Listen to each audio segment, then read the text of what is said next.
Hi teacher, today I'm going to talk about the weather in Lima, Peru. Spring is warm.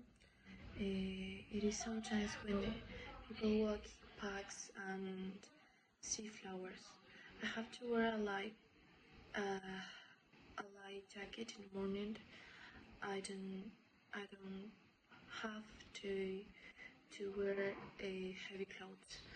As summer is hot and sunny. The sky is blue and the beach is busy. I have to wear a hat and sunscreen. I don't have to stay in home. I can go out. Autumn is cold and sometimes foggy in the morning. I have to bring a thin sweater. I don't have to use an umbrella often.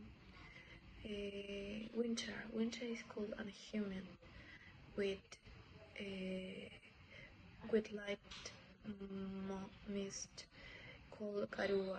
The sky is great. I have to wear a warm jacket. I don't have to go to the beach.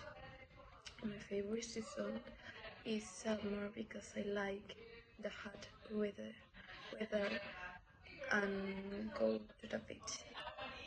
Thank you.